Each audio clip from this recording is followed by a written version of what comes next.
Au sommaire du mot de l'évêque, aujourd'hui, on va s'intéresser à cette visite à Rome que Monseigneur Fonlu a faite la semaine dernière. On va s'intéresser au fonctionnement du Vatican, aux lieux emblématiques de Saint-Pierre et Saint-Paul, au changement de ce type de visite dans le temps. Et on reviendra sur le dernier entretien qui s'est fait avec le pape François. Mais tout de suite, Monseigneur, alors, ça s'appelle une visite ad limina. Est-ce que vous pouvez nous expliquer ce que veut dire ad limina? Parce que ça reste très obscur. Ben bien sûr, c'est du latin, on n'en fait pas tous les jours. C'est ça. Ad limina, ça veut dire au seuil du tombeau des apôtres. Voilà, donc c'est une visite traditionnelle que font les évêques du monde entier, normalement à un rythme de tous les 5 ans, mais qui a tendance un petit peu à se distendre aujourd'hui, et qui est une visite, donc c'est un pèlerinage d'abord, hein. On va sur les lieux du martyre et de la tombe des apôtres Pierre et Paul.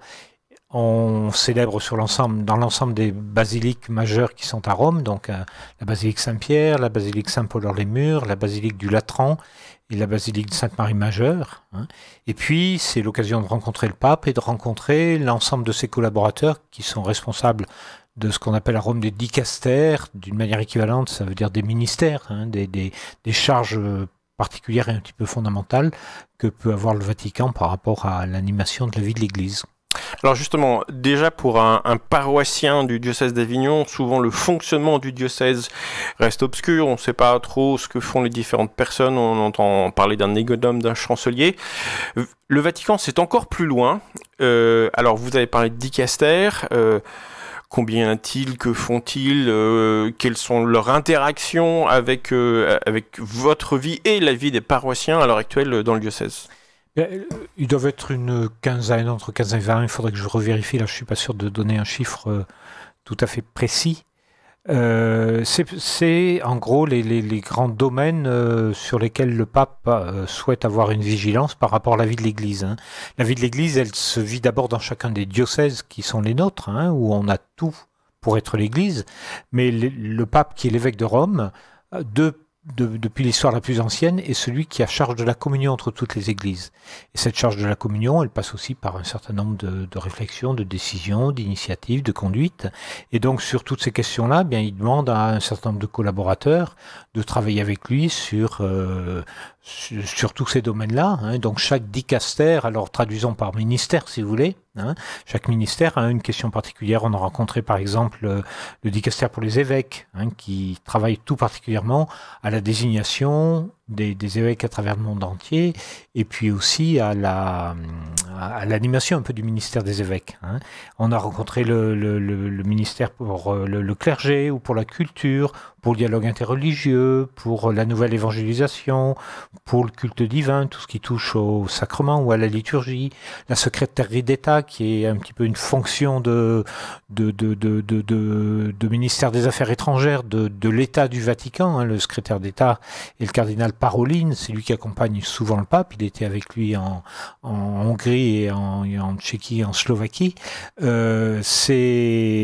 Qui travaille avec lui un peu sur la relation avec les États et donc avec les différentes autorités, et puis bien d'autres encore, hein, mais je ne veux pas tous les détailler. Mais par exemple, vous avez parlé du dicastère pour le clergé. Oui. Concrètement, quelles décisions prennent-ils qui vont impacter la vie du clergé diocésain d'Avignon? Ce n'est pas souvent des impacts directs, mais par exemple, un des gros travaux qui a occupé la commission, le dicastère pour le clergé, a été de repenser la ratio des séminaires. Je m'excuse d'employer des gros mots, mais quel est le texte qui va guider, qui détermine la formation dans les séminaires? Et donc, il y a un texte qui a été réfléchi, construit, critiqué, avant d'être abouti au niveau international, qui nous dit, voilà, dans l'Église catholique, quelles sont les grandes étapes à travers lesquelles on doit permettre à un jeune de se former à devenir prêtre. Et puis cette ratio, elle a ensuite à trouver sa formule, sa formation, son expression dans chaque continent. Et en particulier pour tous les pays de langue française, elle a dû être travaillée. Et nous, les évêques de France, on l'a travaillé aussi beaucoup, ensemble en assemblée, mais on a une petite commission, un petit groupe d'évêques aussi, qui a travaillé à la pertinence de ce texte-là pour se dire comment un texte universel, on peut l'adapter à la réalité de la France. Et chaque fois qu'on a fait des remarques, qu'on a dit il y a telle ou telle chose qui est intéressante, il y a tel ou tel aspect qui au contraire ne paraît pas très réaliste, eh bien on a réagi, on a renvoyé. Donc vous voyez, il y a eu un certain nombre d'allers et retours.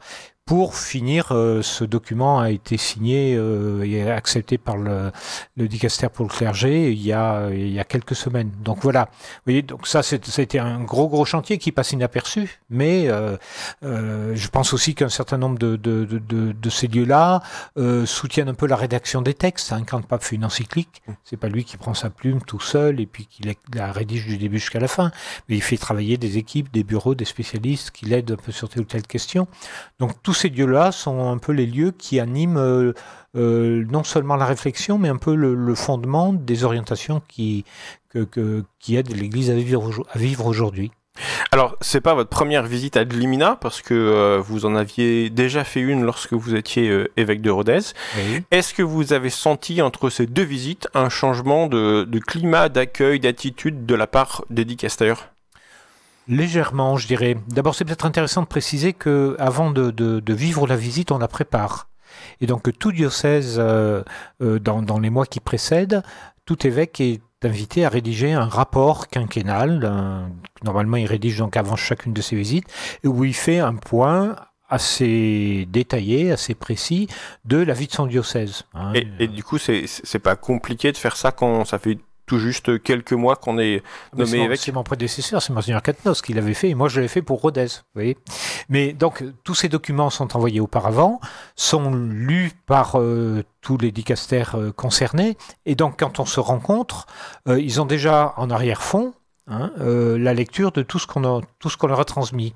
Puis chaque fois qu'on rencontre un groupe, l'un d'entre nous intervient. Il a fait un peu le même travail de lire l'ensemble des préparations et pour dire voilà, sur le plan de la famille, voilà un peu ce que nous vivons, les dynamismes que nous percevons, mais aussi les questions et les difficultés que nous rencontrons. Et à partir de là, ça nourrit un peu un échange entre les évêques qui sont rassemblés et puis le dicaster qui nous accueille. Est-ce qu'il y a eu changement ou pas? Donc c'est assez formel, si vous voulez. Ça veut dire qu'on parce que vous étiez nombreux en tant qu'évêque. On était 25 évêques de les 3 provinces du sud de la France, la province de Toulouse, la province de Montpellier et celle de Marseille. Il y avait en plus l'archevêque de Monaco qui s'était joint à nous, et puis 2 évêques des églises orientales, hein, les Arméniens et les Libanais. Voilà. Et donc, on était 25-26, ce qui était aussi un très bon moment de vie fraternelle entre nous. Mais donc, vous voyez, on enchaîne des rencontres d'1 heure ou d'1 heure et demie, de bureau en bureau, ce qui fait une succession de choses qui sont partagées. Alors, on peut glaner quelques éléments par-ci, par-là, on prend des notes, on les relit après. Mais ce qui est intéressant à travers ça, c'est plus profondément, je pense, le fait que, voilà, on est tous en charge d'une église locale, qui est ce qu'elle est, qui connaît son histoire, qui a ses dynamismes et qui a aussi ses fragilités ou ses limites. On est avec d'autres pasteurs qui vivent la même chose et qui ont des éléments en commun, puisqu'entre évêques de France, on se connaît, en province, on travaille les uns avec les autres, et on va rendre compte à Rome de ce que nous vivons.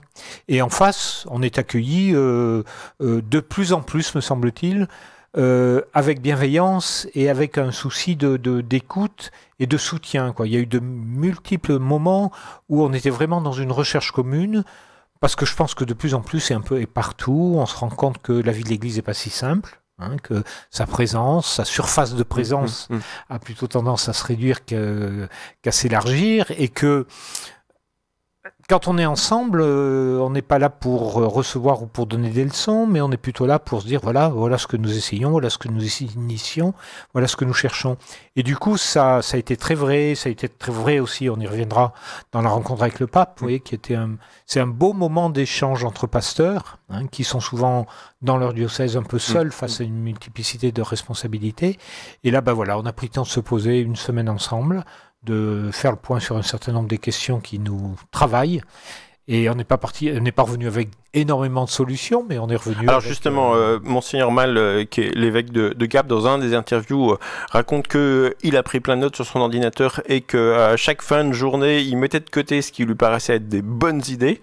Est-ce que vous avez glané par-ci par-là des bonnes idées pour le diocèse d'Avignon? Alors moi, j'avais aussi un petit carnet pour noter un certain nombre de choses. Je ne sais pas si j'ai glané des idées très précises, mais il y a des choses que j'ai perçues fortement. Hein. J'ai perçu fortement, en tout cas, ce qu'on a évoqué souvent de la fragilité de la société, hein, du fait que on n'a plus beaucoup d'éléments stables qui nous permettent de savoir ou de dire qui est l'homme et qu'est-ce que c'est que vivre ensemble aujourd'hui, et que par rapport à ça, l'Église que nous sommes a un certain nombre de ressources qu'elle va puiser dans sa foi, dans sa rencontre avec le Christ et dans sa manière d'en témoigner.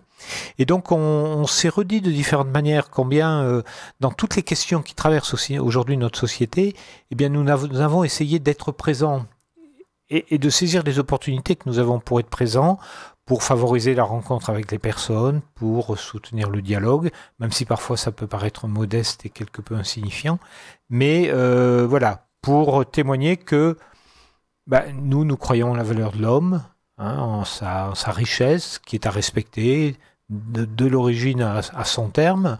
Nous croyons que l'humanité est une fraternité à cause du désir de Dieu qu'il a appelé l'existence, et que ça se déployait de bien des manières. Alors je le dis généralement là, mais je crois que concrètement c'est une belle invitation pour que dans notre manière de vivre en Église et de vivre pastoralement, on s'aide à regarder large et à être en relation avec d'autres.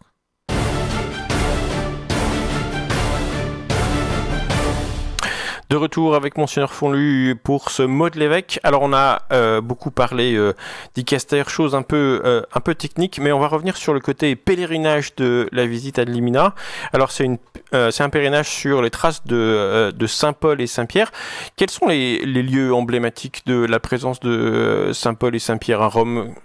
Alors Pierre, c'est à Saint-Pierre à Rome. Hein. On a célébré le premier matin, le lundi matin, à la tombe de Pierre, c'est-à-dire dans l'axe, en sous-sol, mais dans l'axe de la coupole, et juste au-dessus de l'endroit où des fouilles ont été réalisées il y a quelques années, et où on trouve une tombe qui a été vénérée depuis de longues années, et qui est très probablement le lieu où ont été conservés les restes de Pierre après son martyre. Hein.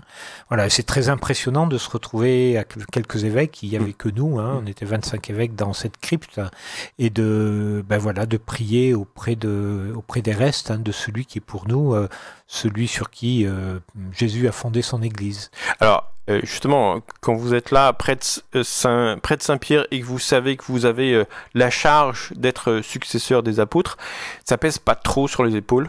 Ça pèse. Enfin, c'est impressionnant. Ça nous fait, je crois, retrouver la grandeur de notre charge, hein, qui est effectivement de se dire, on reçoit du Christ, à la suite de tous ceux qui nous ont précédés, cette charge de conduire l'Église qui nous est confiée dans la réalité d'aujourd'hui. Et donc, on a besoin aussi de puiser à la source, hein, et d'aller trouver de l'énergie auprès de ceux qui les premiers ont été témoins de cela. Alors, la fin de la visite se passe avec un entretien avec le pape. Précédemment, avec les autres papes, ça se passait en mode individuel, quoi. Le protocole a beaucoup changé. Avec le pape François, vous vous retrouvez tous ensemble pour une espèce de discussion à bâton rompu.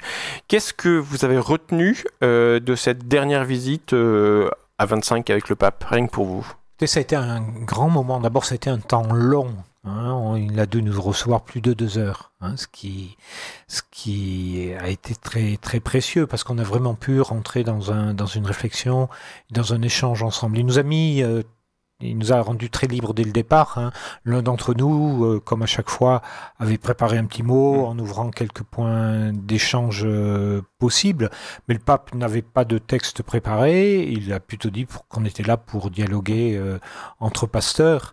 Je crois il nous a à la fois redit des choses auxquelles il tenait. On a parlé par exemple de la dynamique synodale, on pourra s'en redire un petit mot si on en a le temps. Il nous a parlé aussi de la mission des évêques, hein, en nous redisant un peu comment les évêques avaient cette responsabilité d'être proches, hein, proches des prêtres, proches du peuple de Dieu, proches des personnes, hein, et puis proches de Dieu aussi en s'enracinant dans la prière. Et puis on a parlé aussi des questions qui qui ont traversé un peu l'actualité de l'Église ces temps-ci, le dernier motu proprio sur le rite ancien dans l'Église, où il a expliqué un petit peu ce qu'il avait amené à décider ce texte-là et à prendre ses décisions. Voilà, donc, et puis il nous a aussi beaucoup écouté, hein, et à un moment donné, il nous a dit vous rencontrer, ça me fait du bien. parce que ça faisait 1 an et demi qu'il n'avait pas rencontré d'évêque, hein, et puis on peut imaginer que la journée d'un pape, on sait déjà ce qu'est celle d'un évêque, mais que la journée d'un pape, c'est une multiplicité d'activités qui s'enchaînent les unes à côté des autres.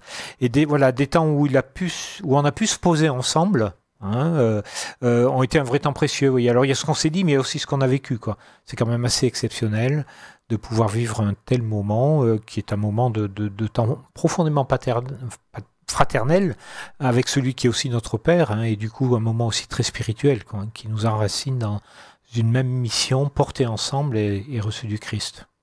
Vous pouvez retrouver cet entretien en réécoute sur le site rcf.fr ou sur la chaîne YouTube du Diocèse d'Avignon. On n'a pas parlé